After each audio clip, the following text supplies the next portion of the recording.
오늘 하나님 말씀 같이 보겠습니다. 고린도전서 1장 18절입니다.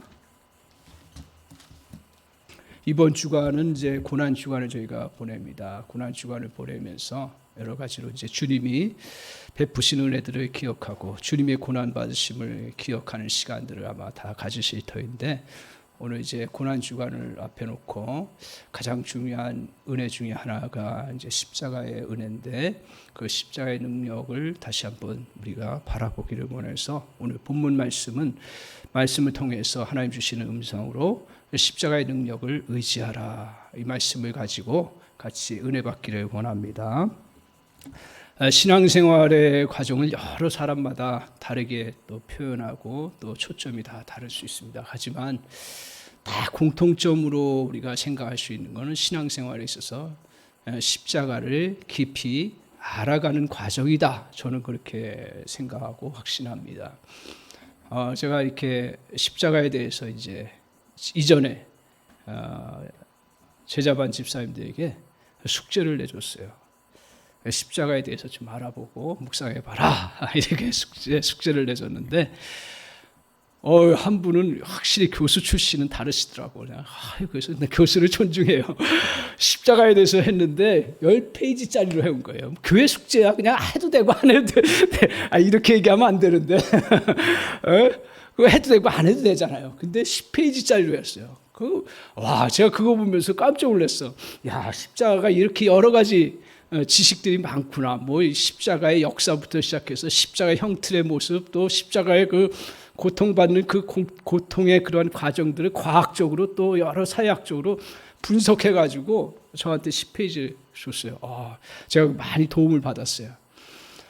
우리가 이제 이렇게 십자가에 대해서 알아가라 할 때, 그때 저와 여러분, 이건 너무 중요하지요. 십자가가 어떻게 우리에게 그 십자가는 무엇을 의미하고, 또 십자가는 어떤 형틀이고, 또 이 역사적으로 어떤 배경에서 일어난 거 다 아는 거 필요하죠. 그러나 정말 우리가 십자가를 알아야 되는 부분 중에 하나는 뭐냐 하면, 십자가를 통해서 하나님이 이루신 일을 알아야 돼요.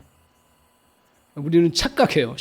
오랫동안 십자가에 대해서 계속 저도 설교해왔고, 우리 성도님들도 십자가에 대해서 계속 들어왔으니까 그거 잘하는 건데 뭘 또 알아가냐, 이렇게 아마 생각할지 모르는데, 오늘 이 성경을 통해서 우리가 이번 고난 주간에 꼭 알아야 될 부분 중에 하나가 뭐냐 하면, 저와 여러분이 좀 묵상하면서 이번 주제는 그래, 십자가다 생각하시면서 십자가를 통해서 이루신 하나님의 그 은혜와 하나님의 역사하심과 하나님의 일들에 대해서, 또 그 속에서 하나님께서 우리에게 깨닫게 하시는 것들을 좀 알아가는 시간, 그 열망이 불같이 일어나기를 원합니다. 불같이 일어나기를 원합니다. 그래서 하나의 절기가 아니라, 저는 그렇게 생각해요. 하나의 절기가 아니라 하나님께서 이런 절기를 통해서 우리의 그 은혜의 세계를 더 깊이 알아가도록. 그래서 그것 중에 하나가 뭐라고요? 십자가다. 십자가는 우리 신앙의 핵심입니다. 신앙의 가장 중요한 포인트입니다. 그래서 우리 주님께서 몇 년 동안 공생의 생활하셨죠? 3년 반이죠. 3년 반 동안 공생의 생활하시면서 모든 포커스가 어디에 묻혀요? 어디에 집중되어 있냐면 십자가 사건이에요. 그 십자가 사건은 사실 따져보면 일주일밖에 안 돼요. 그럼에도 불구하고 복음서도 그렇고요. 그 복음서의 전체 내용 중에 3분의 1 이상이 이 일주일의 십자가의 사건을 다루고 있습니다. 그만큼 제자들도 예수님을 쫓아다니면서 여러 가지 은혜도 받고 말씀도 들었지만, 십자가가 이렇게 중요한 부분이구나 한 걸 깨닫고 성령의 인도하심 속에서 복음서를 기록하는 것이죠. 그래서 이 복음서를 기록하면서 제자들은 이제 자기의 사역의 중심이 십자가라는 것을 알고 십자가를 증거하기를 부끄러워하지 않는다. 그래서 사도 바울도 이렇게 고백합니다. 자기의 복음을 십자가의 메시지로 완전히 단정을 합니다. 그가 얼마나 많은 학문과 지식과 율법과 경험들이 얼마나 많고 또 은혜의 세계를 경험하는 게 얼마나 많은지 몰라요. 그럼에도 불구하고 자기의 메시지의 가장 중요한 부분이 나는 십자가의 복음을 증거하는 일을 나는 끝까지 하겠다라고 선포하면서 나아갑니다. 그렇다면 십자가가 왜 이렇게 우리에게 중요한가요? 십자가가 이렇게 주님이 말씀하신 게 얼마나 많고 주님이 기적 베푸신 게 얼마나 많고 그리고 우리가 알아야 될 거 얼마나 많고 그리고 사도 바울이 자기가 주장해야 될 것들이 얼마나 많은데 왜 십자가에 자기의 목숨을 걸었는가 하는 부분이에요.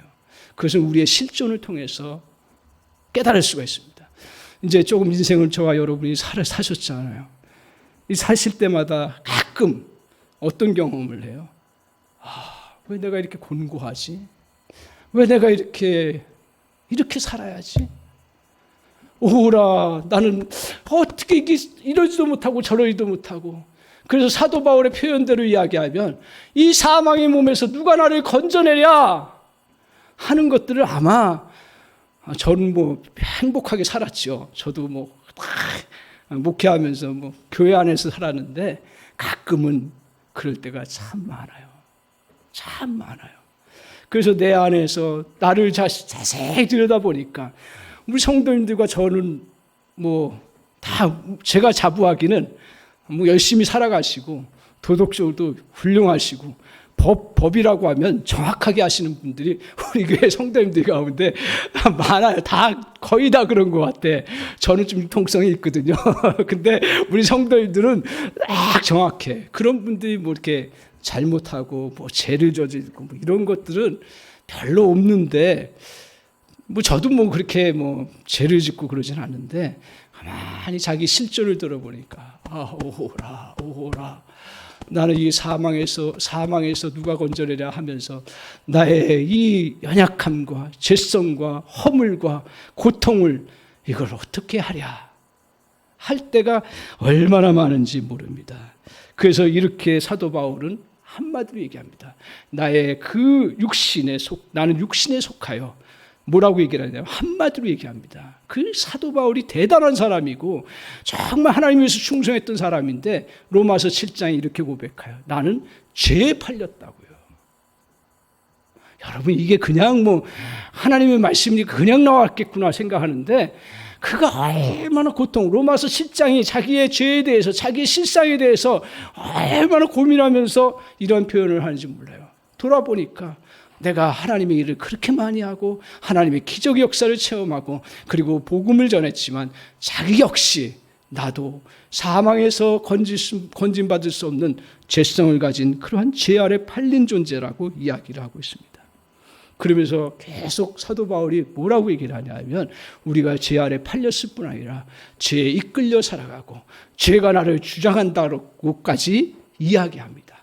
이것이 우리의 인생을 부정적으로 봐서 그런 건가요? 저는 그렇지 않다고 생각해요. 인생의 그 본질적인 부분 깊이 들어가 보니까 누구나 다 이런 죄 속에서 살아갈 수밖에 없고 이 죄 속에서 매여서 일생을 살아가면서 그 고통 속에서 살아가는 인생이라는 것을 아마 우리 성도님들 저도 그렇고요. 조금씩은 깊이 못 느껴도 이걸 다 느끼라고 그렇게 생각합니다. 오늘 이것이 바로 우리의 모습입니다. 그러면 우리가 이런 상태에서 어떻게 나올 수 있는가 하는 부분입니다. 사도 바울이 고백합니다. 7장에서 로마서 7장에서 계속 고민하면서 계속 하다가 하나님께서 자신에게 확 깨닫게 하시고 붙잡는 그 진리가 뭐냐면 바로 십자가라는 거예요. 십자가예요. 그리스도께서 십자가를 통해서 행하신 일 때문에 내가 이 사망의 몸에서 건진받을 수 있다라는 것을 고백하며 선포하고 있습니다. 저 역시도 다른 이유가 없다. 이 사망의 몸에서 건져낼 수 있는 것은 십자가 외에는 제가 목회 한 30-40년 됐는데 제가 30년이군요. 죄송합니다. 40년까지 30년 됐는데 얻은 결론이 그래 사망의 몸에서 건질 수 있는 유일한 길은 오늘 지금 선포하고 제가 확신하는 것은 십자가 외에는 다른 이유가 없다라는 얘기예요. 믿습니까? 오늘 우리에게 이 십자가를 통해서 하신 일 때문에 그렇습니다. 십자가가 어떤 특별한 어떤 우리에게 고통을 생각하게 하고 또 십자가가 어떤 특별한 형벌이기 때문에 그렇지 않습니다. 오해하지 마십시오. 십자가를 통해서 하나님께서 행하신 일 때문인데 그것은 수없이 많은 책으로 쓰면 아마 수천 권, 수만 이걸 우리가 잘 느끼지 못해서 그렇지. 오늘 그래서 제가 오늘 조금 좁혀서 오늘 특별히 십자가를 통해서 베푸신 하나님의 능력이라고 하는 포인트 속에서 오늘 고린도전서 1장 18절에서 25절의 말씀을 같이 살펴보기를 원합니다.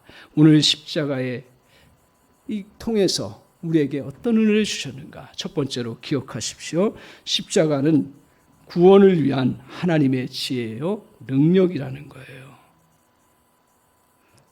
그러니까 우리가 구원받는 거. 이 구원받는 건 뭐 크게 두 가지로 나눌 수가 있습니다. 하나는 우리가 이 땅에서 생명이 끝나는데 영원한 생명을 얻는 그 은혜, 그게 구원이에요. 또 하나는 우리가 이 땅에서 구약적인 개념인데 사망의 곤고한 일들을 당할 때 건짐받는 거예요. 저는 성경을 보면서 이 두 가지 다 포함되어 있다고 생각해요.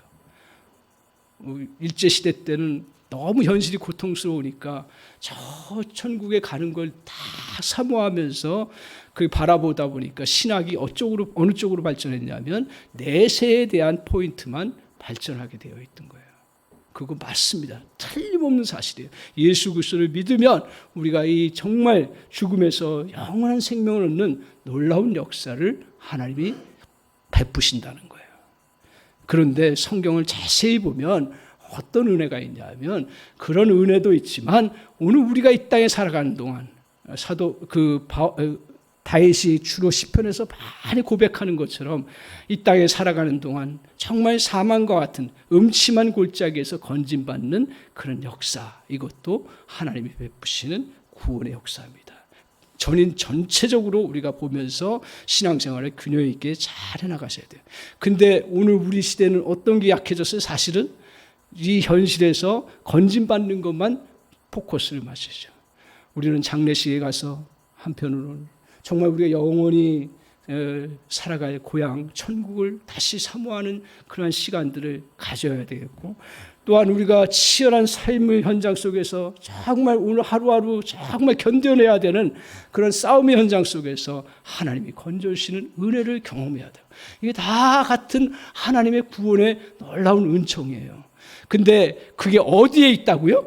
십자가에 있다고요. 그 1장 18절을 한번 보십시오. 같이 한번 1장 18절 같이 한 목소리로 읽도록 하겠습니다. 같이 읽겠습니다. 시작. 십자가의 도가 멸망하는 자들에게는 미련한 것이요 구원을 받는 우리에게는 하나님의 능력이라 그랬습니다. 아멘. 하나님의 능력이 뭐예요? 십자가를 통해서 구원하신다는 그런 말씀을 이야기하고 있습니다. 여기서 중요한 개념 중에 하나가 뭐냐면 오늘 우리에게 이 십자가를 통해서 우리를 위해서 죽으셨잖아요. 이 죽으심이 뭐냐 하면 좀 어려운 말을 쓰겠습니다. 하도 우리가 인식을 못해서 어려운 말이 뭐냐, 내포적 죽음입니다. 내포적 죽음. 내포적 죽음이라는 것은 뭐냐 하면 주님이 죽으실 때 그 우리의 것들을 안고 죽으셨다라는 거예요. 그렇기 때문에 십자가의 죽으심이 우리와 관계가 있는 거고, 그리고 우리의 죄악을 위함이고 우리의 허물을 위함이라는 것입니다. 그래서 내 대신 죽으신 거예요. 우리가 죽을 수밖에 없는 그러한 죄성 가운데 죽을 수밖에 없는 우리를 위해서 대신 죽으신 거예요. 모든 죄와 허물을 인해서 영원히 죽을 수밖에 없는 우리를 대신해서 건져주신 거고 그 능력을 베풀어 주신 것입니다. 예수님의 십자가는 우리를 죄의 둘러싸임 속에서 해방케 하셨습니다.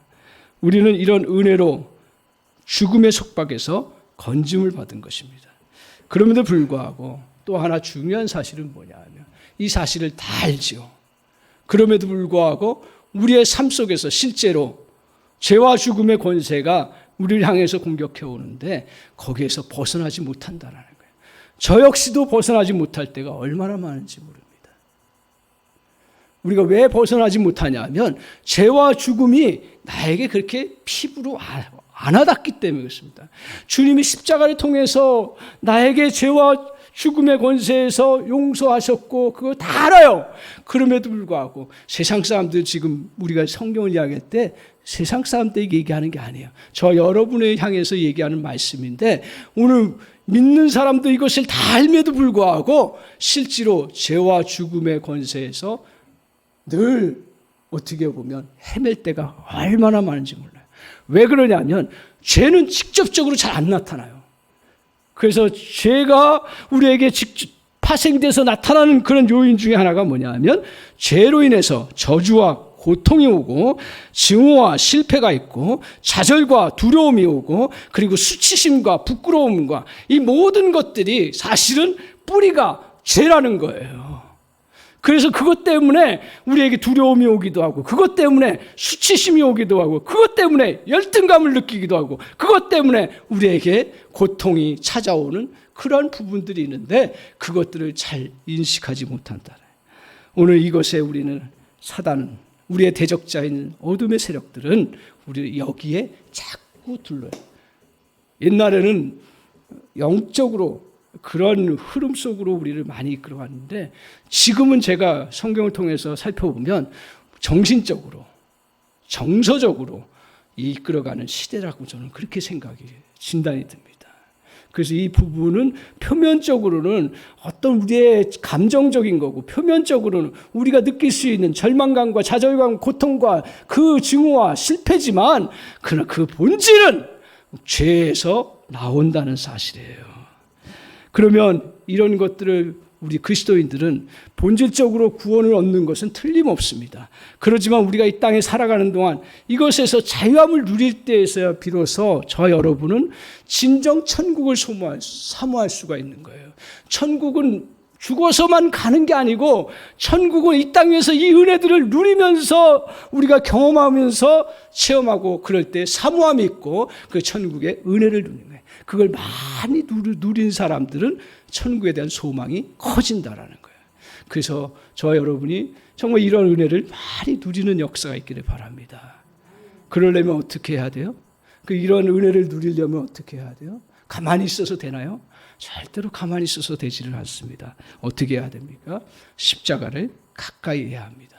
그렇다면 그 구체적인 방법이 무엇입니까? 십자가를 가까이 한다는 게 뭘까? 그래, 우리는 뭐 교회 십자가도 안 달고 여기 표시만 우리 장로교는 십자가를 안 달아요. 우리 합동 측은. 왜냐하면 그 십자가를 달아놨더니 우상처럼 여기는 거예요.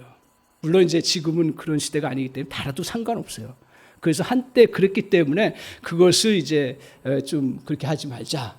주님이 더 중요한 거, 성령을 통해서 지금 살아계신 주님의 역사하심이 더 중요하지.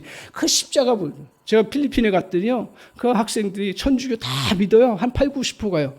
근데 어떻게 믿냐면, 미신적으로 믿어요. 그 마리아상 그 발 앞에 키스하고, 또 이렇게 또 키스하고 만져주고, 그러면 이제 들어오고 나오고 가서 다 그런 건 아니지만 제가 봤던 학생들과 거기 가정에 보니까 그렇게 하더라고.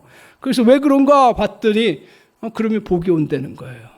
그러면 자비가 온다는 거예요. 예를 들면 제가 뭐 짧기 때문에 영어 짧기 때문에 그 깊은 그런 얘기는 못했지만 그런 게 들어오는 거예요. 그래서 오늘 그런 것들을 이제 느끼는데 우리가 십자가를 가까이 한다는 게 뭡니까? 그것은 바로 십자가를 바라보는 거예요. 저와 여러분 속에 주님이 베푸신 십자가를 마음속으로 바라보고 선포하는 거예요.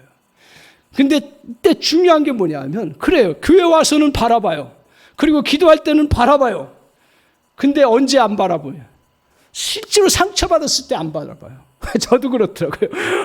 누가 남이 나에게 힘든 이야기 하거나 상처되는 상황이 오거나 그리고 나의 열등감을 조장하거나 그럴 때는 안 바라보더라고요. 그래서 이것을 우리에게 예로 우리에게 보여줬던 사건이 뭐냐 하면 모세가 이스라엘 백성들 광야에서 인도할 때 하나님의 그 말씀을 어기고 그 죄악 가운데 있는 백성들이 결국 진노를 받아서 어떤 일이 벌어지냐면 그 광야 가운데서 뱀들이 갑자기 나타나가지고 백성들을 물기 시작하는 거예요. 무니까 독이 퍼져서 막 시름시름 죽어가는 거예요. 그때 하나님께서 모세를 통해서 하신 일이 뭔지 아십니까? 아시죠? 뭐예요? 그렇죠. 그 장대를 만들어가지고 노뱀을 달아 올린 거예요. 그 달아 올리면서 뭐라고 얘기를 했냐면 너희들이 거기서 치료받고 회복하기 위해서 믿음의 사람들은 다 그 노뱀을 바라보라 그랬어요. 하나님의 치유의 은혜를 거기서 베풀으신다 그랬어요. 그래서 그것을 믿음으로 내 상처가 고통스럽고 지금 그 치료해야 되고 그 문제를 다뤄야 되지만 믿음으로 그것을 다 내려놓고 십자가를 바라보고 그 노뱀을 바라보고 그 장대를 바라보면서 묵상하고 그것을 계속 주시했을 때 독이 다 빠져나간 거예요. 다 치료가 된 거예요. 구약의 이 사건은 신약의 예수 그리스도의 갈보리 언덕에서의 십자가 사건을 보여주는 그림자라고 해요. 실체는 오늘 그리스도께서 십자가를 갈보리 언덕에서 보여주셨던 그 십자가가 실체라는 거예요. 그래서 우리에게 이런 사건을 통해서 우리에게 교훈 주시는 건 뭐예요? 제가 말씀을 깨닫는 것 중에 하나가 뭐냐면 여러분 십자가를 많이 바라봅니다. 틀림없이 바라봅니다. 그러나 더 중요한 바라봄은 어디서 일어나냐 하면 내가 상처받았을 때, 내가 다른 사람한테 정말 나의 잘못이 있겠지만 어떻게든 나에게 고통을 주는 그러한 고통의 소리 듣고 내 안에서 정말 실패감과 좌절감과 두려움과 염려가 들어올 때 그때 그것을 내려놓고 십자가를 바라보는 거예요.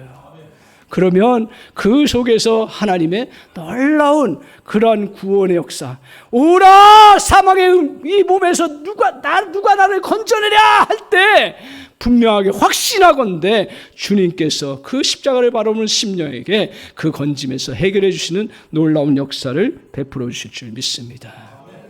오늘 우리 영적으로 잘 저 여러분이 구별하는 은혜가 있기를 바랍니다. 사단은요 너무너무 우리를 잘 압니다. 그래서 그 사람의 사람됨과 죄와 허물 누구보다도 더 정확하게 안다는 거예요. 그래서 그 사단은 겉으로 나타나지는 않아요. 절대. 사단은 나는 본 적은, 물론 영적으로 체험한 사람, 저는 본 적은 없어요. 근데 성경을 통해서 가르쳐주는 그 사단의 간교함은 뭐냐면 우리에게 이러한 죄로 인해서 파생된 그러한 부분들을 너무너무 정확하게 보여준다라는 거예요. 그리고 거기에 빨려 들어가도록 한다라는 거예요. 그래서 그 사단은 오늘 그 사람의 선한 양심까지도 사용해요. 놀라워요. 양심이라는 것은 하나님이 주신 놀라운 은총 중에 하나입니다. 양심이 개발되지 않으면 우리 이 땅에서 살아갈 수가 없어요. 하나님이 양심을 통해서 하나님을 알게도 하셨다 그랬어요. 그렇기 때문에 양심이라는 건 너무 좋은 거지만 이 좋은 걸 가지고 사단은 오히려 그것을 가지고 우리를 얽매이게 만드는 그런 요인이 된다는 거예요. 그리고 사람들이 얼마나 좋아요. 제가 만난 사람들은 다 좋더라고. 나쁜 사람들 가끔 외부에서 만나지만 다 좋아요. 그러니까 제가 온실 아래 있는 사람이죠. 저는 사실 세상을 잘 몰라요. 세상에 아내한테 구자리 맞는 것 중에 하나가 그거예요. 난 세상을 잘 몰라요. 솔직히 조금 알아도 잘 몰라요. 세상에 악한 사람들이 얼마나 많아요. 우리 성도님들은 얼마나 힘들까? 거꾸로 치열한 그런 삶의 현장 속에서 물론 젠틀한 직장도 많지만 들어가 보면 여러 가지 법률적으로도 속이고 여러 가지로 하는 것들이 얼마나 많은지 몰라요. 그런 사람들, 좋은 사람인데 불구하고 그런 걸 통해서 우리에게 치명적인 말을 안길 때가 있고 치명적으로 우리에게 힘들게 할 때가 있고 치명적으로 우리에게 손실을 가져올 때가 있어요. 사람을 통해서. 또 심지어는 또 법을 통해서도 우리에게 고발합니다. 그래서 로마서 8장에 뭐라고 얘기를 하냐면 누가 우리를 송사하리요? 누가 송사해요? 사단이 우리를 송사한다 그랬어요. 그래서 우리를 계속 고발해 나갑니다. 오늘 이러한 고발을 즐거워합니다. 자기도 같이 저 여러분들도 그거를 내 속에서 즐거워해요. 표현이 좀 그렇지만 그걸 허락한다는 얘기예요. 방조한다는 얘기예요. 그래서 오늘 그런 속에서 그런데 오늘 십자가의 은혜로 구원받은 사람은 이런 송사 앞에서도 넉넉히 이길 수 있다는 믿음을 가지시기를 바랍니다.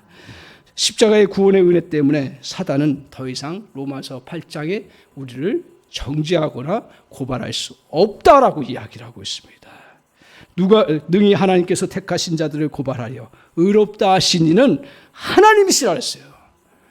그러니까 저 여러분이 실패했을 때, 또 정말 다른 사람부터 말할 수 없는 그런 오해와 상처를 받았을 때, 그때, 그리고 내가 정말 이 사방으로 우겨쌈을 당했을 때 우리 안에 찾아오는 이 고발 소리에 여러분 묶이지 않기를 바랍니다. 묶이지 않으려면 어떻게 해야 돼요? 주님께서 십자가를 통해서 이루신 누가 우리를 송사하리요?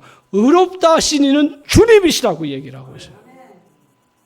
그래서 우리가 그 은혜를 덧입고 믿음으로 선포해야 된다. 오늘 우리 시대에 정말 여러분 편한 시대지만 저와 여러분이 정말 치열하게 싸워야 되는 부분 중에 하나가 뭐냐 하면 이러한 믿음의 싸움이에요. 세상은 호락호락하지 않습니다. 그리스도인들은 낭만적이지 않습니다. 지난주에 이어서 제가 계속 그 말씀을 드리지만 그리스도인의 삶은 사랑, 긍휼, 자비, 이게 우리의 최고의 가치지만 교회가 사랑하는데 왜 저렇게 문제가 있어? 라고 이야기를 하는데 문제 있는 것이 우리의 현실이고 우리의 아픔이고 우리의 이 땅에서의 실존이라는 거예요. 그렇기 때문에 그리스도인들은 이러한 믿음의 선한 싸움을 싸워나가야 되는데 싸울 때 이러한 십자가를 통해서 우리에게 주신 말씀들을 믿음으로 이겨나가야 되는 거예요. 그리고 그걸 싸워서 물리쳐 나가야 되는 거예요. 근데 이때 우리에게 중요한 부분 중에 하나가 있습니다. 오해를 해요. 사단이 고발하는 것과 우리 하나님께서 우리를 향해서 양심을 통해서나 말씀을 통해서 정말 이렇게 들려주시는 그러한 음성, 그것들은 다르다라는 거예요.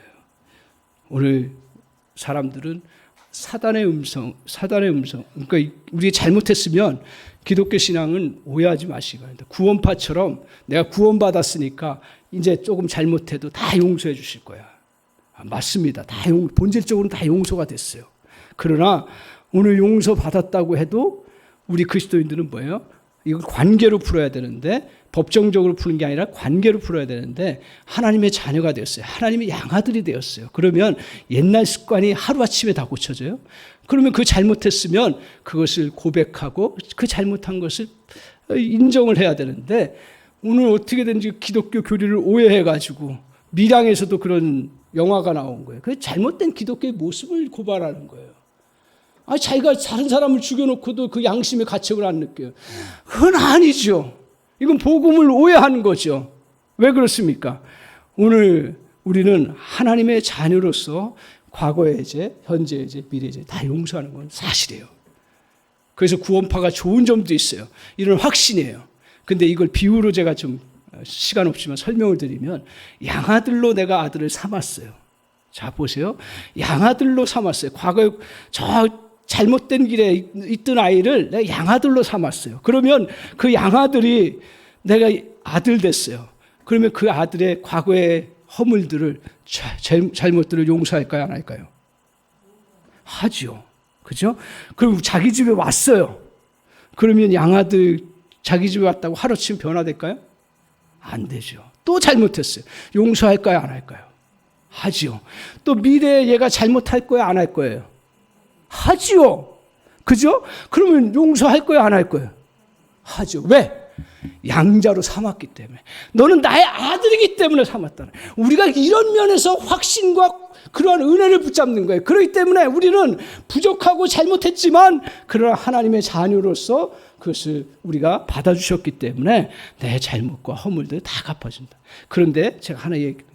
이 아들이 이제 왔어요. 와서 다른 애 거 옛날의 습관처럼 자기가 다른 애 거 자전거를 훔쳤어요. 그죠? 그러면 그게 발각됐어. 훔쳐요. 그러면 용서를 구해야 될까요? 말할까요? 구해야죠. 왜? 아이고, 아버지 다 받아줬는데 뭐. 법정적으로는 맞아요. 다 용서해줘요. 그러나 아버지와의 관계, 이 아버지는 어떤 자세를 갖기를 원해요? 내 아들처럼 되기를 원하는 거예요. 그러니까 성경을 통해서 하나님께서 우리에게 원하시는 건 단지 우리를 구원해가지고 그냥 막 살아가도록 하시기 위해서 부르신 것이 아니라 우리를 구원하셔서 하나님의 자녀답게, 그래서 너희는 그리스도 안에서 온전케 되라고 하시는 말씀이 성경에 있는 거예요. 그렇기 때문에 저와 여러분, 우리 한사람교회에 그런 성도는 없지만 잘못했다 그러면 잘못했으면 잘못했다고 고백하고 하나님 앞에 다윗처럼 금식을 하든지 하나님 앞에 처절하게 자기 잘못의 대가를 받든지 다 받아야 되는 거예요. 안 받으면 안 되는 거예요.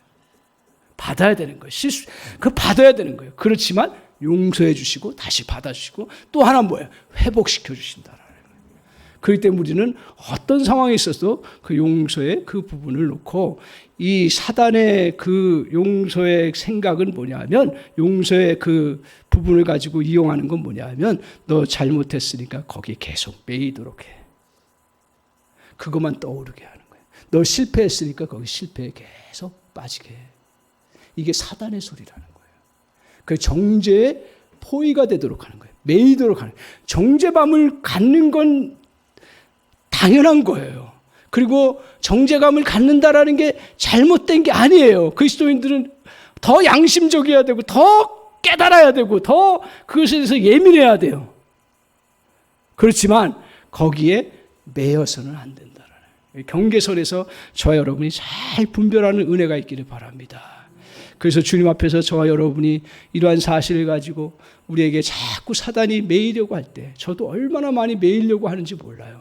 그럴 때마다 십자가를 바라보면서 주님이 우리에게 구원을 베푸신 놀라운 은혜가 있음을 기억하며 그 능력을 의지하고 나아가는 저와 여러분 되시기를 주님의 이름으로 간절히 축원합니다. 오늘 두 번째 십자가는 어떤 은혜가 있습니까? 치유하는 능력이 있습니다. 그러니까 우리가 오해하지 마십시오. 주님은 건짐만 받는 능력이 아니라 십자가를 통해서 치유하는 능력이 있습니다. 이사야서 53장 5절에 이렇게 말하고 있습니다. 이 말씀합니다. 그가 찔림은 우리의 허물을 인하며 그가 상함은 우리의 죄악을 인함이라. 그가 징계를 받음으로 우리가 나음을 입었도다. 어떻다고요? 나음을 입었다라. 이 말은 뭐예요? 우리를 치료하셨다라는 거예요. 그러니까 십자가는 죄를 치료하는 하나님의 도구라는 것입니다.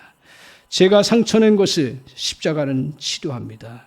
십자가는 죄의 문제를 치료할 수 있는 능력이 있습니다. 그래서 우리는 그 치유의 능력 앞에 나가야 되는 거예요. 이 길이 열렸어요. 그러면 여러분 이제 우리 안에 깊이 들어와 있는 게 얼마나 많은지 몰라요. 오늘 아무리 세상 가운데서 잘 살아왔어도 제가 만나본 사람들, 저에게 마음을 열어놓고 다 얘기한 사람들은 다 안에 상처가 있고요.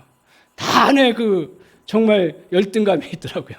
최고의 그 사람도 열등감이 있어요. 열등감이 있어요. 하여튼 그 안에 상처들이 얼마나 많은지 몰라요. 그런데 오늘 그 상처들을 이제 치유하는 길을 하나님이 십자가를 통해서 열어주셨는데 이 열어주셨을 때 그냥 있으면 치유가 되나요? 경험해 보니까 안 돼요. 물론 우리가 주님 앞에서 회심하고 구원받았을 때 하나님께서 저 고등학교 2학년 때 우리 친구도 왔지만 제가 그때 회심해서 2학년 때 그때부터 이제 다른 길을 갔거든요. 그래서 맨날 저한테 구살이었는데 지금 거꾸로 하나님의 은혜 가운데 이렇게 같이 참 믿음의 교제를 잘 나누고 감사하게 됐는데 그때 은혜를 경험했어요. 물론 교단적으로 보면 문제가 있는 곳이긴 해요, 사실은요. 근데 하나님 역사하실 때는 막대기도 쓰시거든요. 그래서 제가 한월산 가가지고 이제 기도하면서 하나님의 은혜를 체험했는데, 진짜 그때 짧은 순간이지만 막 그냥 은혜가 임해가지고 제가 무슨 죄가 많아요. 고등학교 2학년인데 막 죄가 생각나고 하나님 앞에 통해 자복이 일어나고 그러면서 놀라운 은혜를 경험한 것 중에 하나가 그 죄 용서함의 은혜가 뭐라는 걸 우리 속된 말로 시원하게 느꼈습니다. 시원하게. 그런 때도 있어요. 그런데 그런 은혜는 오늘 보편적으로 하나님께서 십자가를 통해서 이루신 은혜 아래 우리가 노출돼야 되는데 이것을 어떻게 해야 되냐면 우리가 이제 너무 쉽습니다. 근데 쉬운데 안 해요. 저도 그렇고 여러분도 그럴 때가 많아요. 뭐냐 하면 우리가 병이 걸렸어요. 문제가 생겼어요. 그러면 아무리 자기가 병이 걸렸고 이거 어떻게 치료하든 다 알아도 맨 처음에 해야 될 일이 뭡니까? 병원 가서 진단받고 노출시켜야 되는 거죠. 이 작업이 없으면 아무리 세상 가운데서 유명한 사람이고 자기가 자기 병을 잘 아는 의사일지라도 자기가 병 걸린 걸 또 그 앞에 고백해야 되는 거예요. 마찬가지예요. 오늘 우리가 교회 신앙생활 오래 하고 장로님이 됐고 목사님이 됐고 그랬어도 이 문제는 목사가 됐기 때문에 해결되는 게 절대로 아닙니다. 내가 주님 앞에 나의 그러한 부분들을 놓고 주님 앞에 나아가는 거예요. 고백하는 거예요. 자기의 문제를. 이 시간은 뭐 짧을 수도 있고 길 수도 있고 사람마다 다 틀려요. 그래서 그것을 놓고 내려놓고 주님 앞에 고백해야 됩니다. 그러고 나서 두 번째로는 뭐 해야 되죠? 두 번째로는 의사의 처방을 받아야 되는 거예요. 세 번째는 뭐예요? 처방을 받고 나서 그 다음에 뭐 어떻게 해야 돼요? 먹어야죠. 처방받고 안 먹는 사람 있어요. 안 먹는 사람 있어요. 이 원리입니다. 십자가 안에서 우리가 정말 여러분 믿습니까? 저는 상담도 필요하고 또 어떤 우리의 자기 성격 테스트도 필요하고 여러 가지 정신과적인 분석도 필요하고 다 필요해요. 그리고 어떤 때는 약도 필요해요. 다 먹어야 돼요. 그런데 정말 본질적으로 우리가 믿음의 고백을 해야 되는 것 중에 하나가 뭐냐면 본질적으로 치료하는 것은 어디에 있냐면 십자가의 능력 아래 있는 줄 믿습니다. 그 선포를 하고 그 다음에 일시적으로 병원에 갈 때는 병원에 가지만 그러나 진정 치료되는 길은 이러한 주님 앞에서의 치료의 과정입니다. 그러면 이 치료의 과정 세 단계라고 했어요. 첫 번째로 우리가 그러면 어떻게 해야 돼요? 주님 앞에 내가 상처받고 고통스러운 부분들을 여러분 사람에게 너무 따질 건 따져야 되지만 너무 따지지 마시고 주님 앞에 가지고 나오세요. 그게 기도라는 형태로 나오든 묵상이라는 형태로 나오든 또 어떤 잠시의 찬양으로 나오든 가지고 나오세요. 그 문제를. 그리고 그걸 주님 앞에 자기가 입으로 고백해야 되는 거예요. 제가 보니까 그걸 고백해야 되더라고요. 나 이런 문제가 있습니다. 고백하는. 십자가를 바라보면서. 두 번째는 뭐예요? 그렇게 되면 그 다음에 가만히 묵상하면 기도를 오래 하다 보면 뭐 꼭 오래 안 해도 하나님이 들려주시는 음성이 있습니다. 그 음성은 여러 가지로 나타나요. 어떤 사람에게는 뭐 직접적으로, 뭐 저는 여태까지 직접적으로 경험한 적은 없어요. 뭐 직접적으로 경험했다면 경험은 하나님 그렇게 주실 수도 있겠지, 뭐 하나님인데. 근데 더 중요한 건 뭐냐면 저 같은 경우는 말씀을 생각나게 해요. 그리고 또 하나님께서 주셨다는 그 확신이 마음속에 들어요. 여러 가지예요. 그러니까 그거는 뭐라고 할 수가 없어요. 그러니까 이게 경험적인 거기 때문에 다 다양해요. 그렇기 때문에 그것들을 주님 앞에서 원리를 가지고 주님 앞에 가지고 나가서 고백을 하고 그리고 하나님이 이것을 통해서 무엇을 주시려는가 하나님 앞에 찬양하면서 기다릴 수도 있고요. 말씀 보면서 기다릴 수도 있고요. 또 기도하면서 기다릴 수 있고요. 기다림의 시간이 필요해요. 세 번째는 뭐예요? 그걸 받았어요. 그러면 이거를 실제로 가서 자기가 순종을 해야 되는 거예요. 약을 먹는 건 순종하는 거예요. 약을 먹는 것은 자기가 행동으로 옮기는 겁니다. 제가 얼마 전에 아주 친한 목사님하고 교제를 나누면서 이제 자기 고백을 하시는 거예요.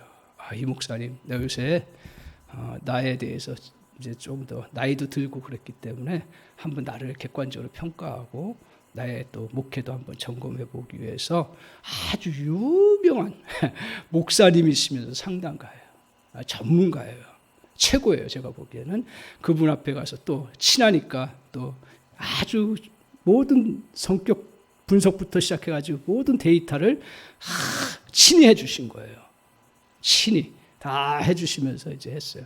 그러면서 이제 자기 성향도 분석하고 자기 목회 그 컨설팅도 받고 여러 가지 다 하는데 너무 좋다는 거예요. 그런데 얼마 전에 너무 큰 어려움을 힘든 것들을 겪었다는 거예요. 뭐냐 하면 이제 목회자에게는 여러 가지 이제 필요한 것들이 많은 자질 중에 거기에 목사님이 두 가지가 부족하다라는 게 나온 거예요. 지도력과 결단력.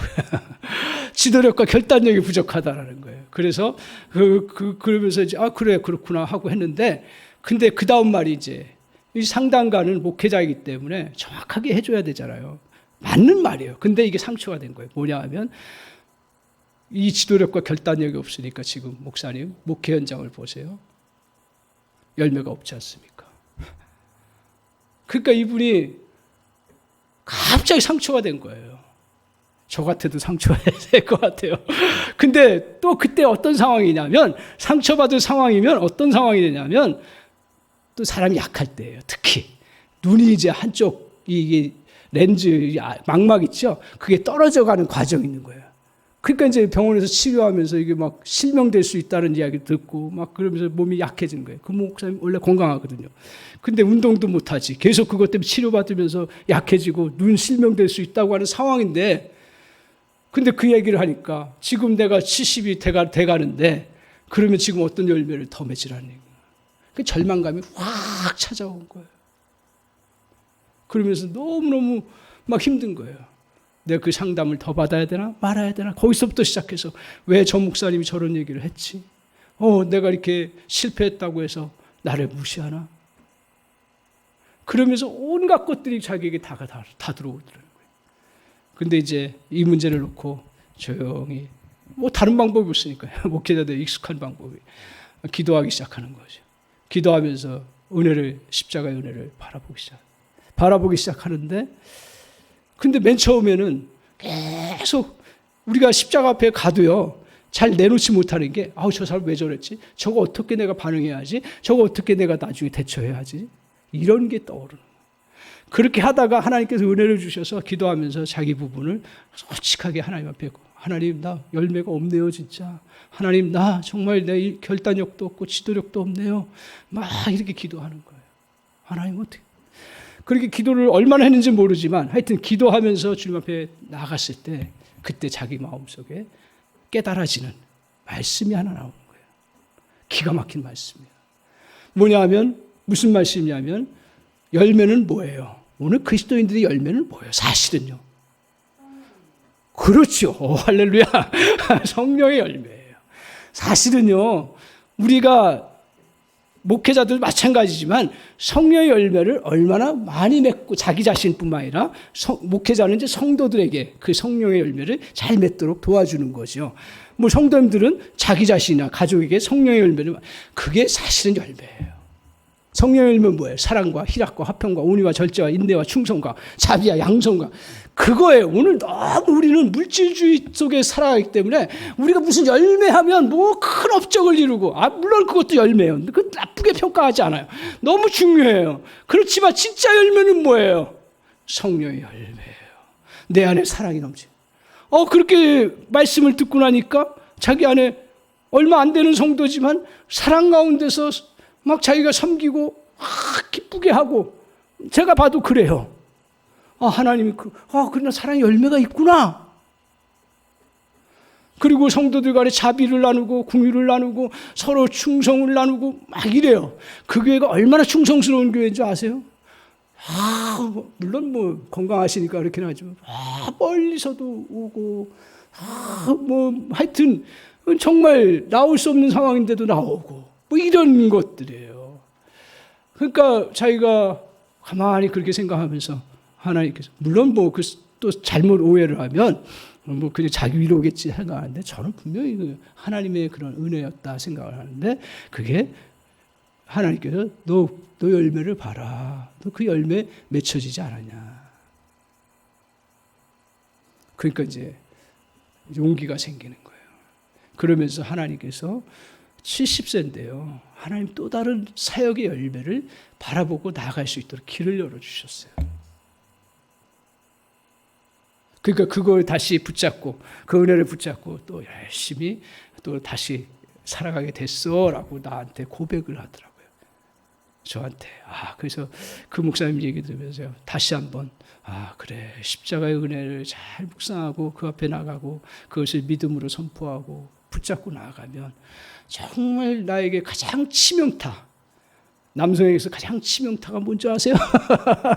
자존심이에요. 절대로 자존심 건드지 말고 자기 해놓은 것에 대한 업적, 그런 것들이, 그게 이제 없을 때 남자들은 다 무너져 버려요.